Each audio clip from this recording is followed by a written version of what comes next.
In this video, we're going to use the toChar function to change the output of our timestamps. Alright, so let's get into it. Now I am using the Pagilla database. If you need it, link in the description down below. And I'm just did a basic select all from rental table. So I'll be looking at the rental table because we got some timestamps in it that we can go ahead and play with. And so the function we're going to use is the toChar function, toChar, or toCharacter. And basically what it's going to do is it's going to convert this timestamp into a string, and we can also have all sorts of different formatting options for that string. So let's go ahead and do rental date, and then we need to go ahead and plug in formatting options, and I have this website here that we'll kind of reference because it's got a lot of good information, and I'll have a link to it down in the description below as well, so you can go ahead and pull from it. But we can throw in all these letters, numbers, variables, whatever you want to call them, into our function. So just to keep things simple, let's go ahead and copy what they have here for hours, minutes, seconds. And so we'll do rental date in this format here, run it, and let me just throw the full rental date in there so we can compare what the heck we're doing. So there's our full time stamp right there. It gives us the year, month, day, and then the time in military time.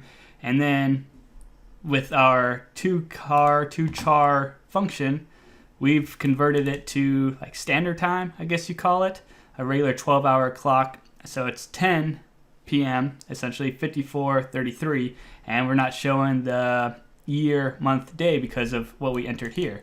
Now we could go ahead and look down here, say we do want the year, like we want the 4-digit year. We can grab the YYY, Y, and then we can run it again, and boom, just like that, it now gives us the year as well. So that's pretty cool, right? We can do some cool stuff now. So let's say we want to format it any way we really want to. Like we could throw the month in there, full uppercase letters. So let's do month, day, year. I think it's capital year. Let's see. Year.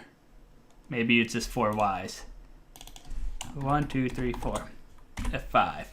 So now we got May, and then Tuesday, and then 2005. And then we can scroll on down here. We see the days are changing: Thursday, Friday, Saturday, and if we scroll enough, I'm sure we could get to a different month. There's June, and so on. So you can see how that kind of works, right? We could change it to colons as well if we wanted to. Change the layout a little bit. Boom, there we go. If you wanted quarters, I use quarters a lot with my work, so I could easily see what quarter things occur in by throwing in the quarter option. And we see a lot of quarter 2. I could also see like the distinct quarters.